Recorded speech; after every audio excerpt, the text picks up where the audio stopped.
Have you ever heard of a ruler who desperately tried to stop a mighty empire from falling, only to face one of the most crushing defeats in its history? Let's talk about Mustafa II, the 22nd Sultan of the Ottoman Empire, a man who took the throne in 1695 with a single burning ambition to restore the glory of his ancestors. Unlike the sultans who came right before him, who often stayed secluded in the palace, Mustafa was a throwback to the warrior sultans of old. He wasn't content to let his generals do all the work. He wanted to be on the front lines, leading his armies personally, and his main target was the powerful Habsburg Empire. The Ottomans were deep in the Great Turkish War, a massive conflict that had been draining their resources for years, and Mustafa was determined to turn things around. When he ascended the throne, there was a sense of hope. Here was a young, energetic sultan who was willing to get his hands dirty. He immediately began preparing for new campaigns, believing that a strong show of force could reclaim the territories the empire had lost in Central Europe, especially in Hungary. He saw himself as the man who would push back the tide of defeat and reassert Ottoman dominance. So, in the late 1690s, Mustafa II put his words into action. He personally led his imperial army into the heart of Europe. Imagine the sight. The Sultan himself at the head of a massive force, marching to war. This was a powerful symbol meant to inspire his troops and intimidate his enemies. And for a brief moment, it seemed like his aggressive strategy might just work. He was actively involved in the day-to-day running of the campaigns, making decisions on the battlefield and trying to outmaneuver the Habsburg commanders. But war is unpredictable, and Mustafa's ambition was about to collide with a brutal reality. His campaigns brought him face to face with one of the most brilliant military minds of the era, Prince Eugene of Savoy. The stage was set for a confrontation that would decide the fate of the war, and in many ways the future of the Ottoman Empire. The decisive moment came in 1697, at a place that would forever be etched in Ottoman history as a symbol of disaster, the Battle of Zenta. The Ottoman army was attempting to cross the Tisa River in modern-day Serbia. It was a risky maneuver, and Prince Eugene saw his opportunity. He launched a surprise attack while a large part of the Ottoman force was still on the other side of the river. The result was an absolute catastrophe. The Ottoman army was trapped and systematically destroyed. Thousands of soldiers perished, including many high-ranking officials. The Grand Vizier himself was killed. The Sultan's royal tent, his seal, and the treasury were all captured. Mustafa II, who was on the other side of the river, could only watch in horror as his army was annihilated. He was forced to flee back to his capital, his dreams of military glory completely shattered. The Battle of Zenta wasn't just a defeat, it was a humiliation that broke the back of the Ottoman war effort. The scale of the loss was so immense that it became clear to everyone, including the Sultan, that they could no longer win this war. The empire's military machine was crippled, and its morale was at an all-time low. There was no choice left but to sue for peace.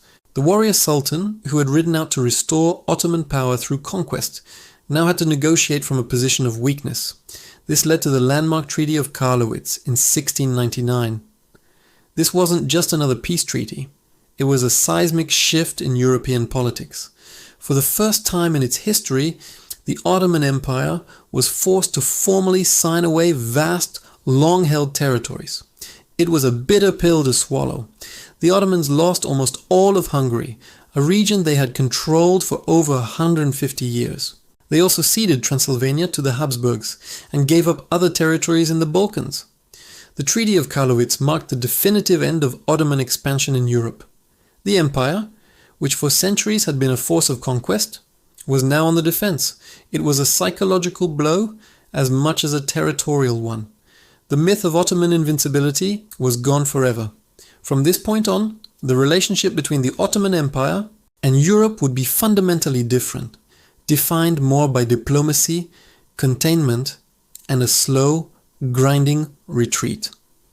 Back in Istanbul, the fallout from the military disaster and the humiliating treaty was immense.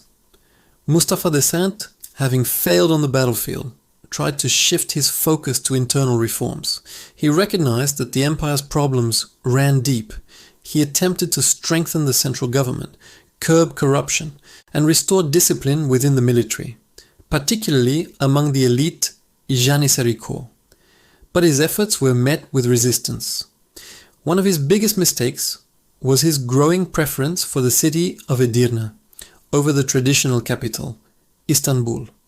He spent more and more time there, which alienated the political and religious establishment in the capital.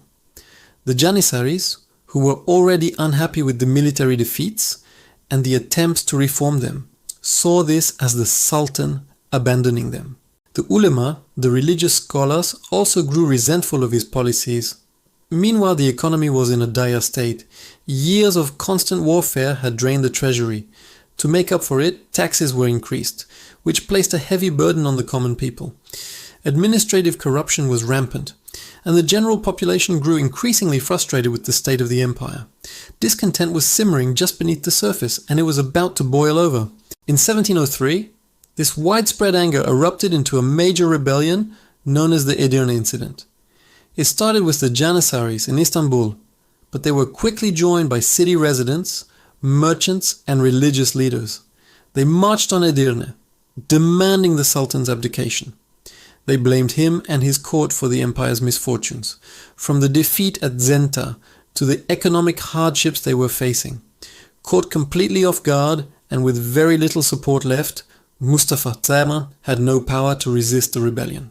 His reign, which had begun with such grand military ambitions, ended in a political coup. He was deposed and replaced by his brother Ahmed III. This event showed just how much power had shifted away from the Sultan and into the hands of other groups within the empire, like the Janissaries and the ulema.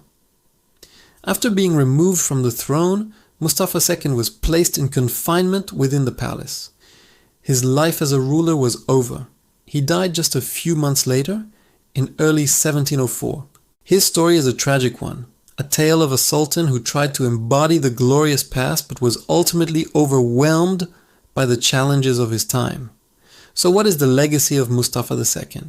His reign represents a critical and decisive turning point in Ottoman history.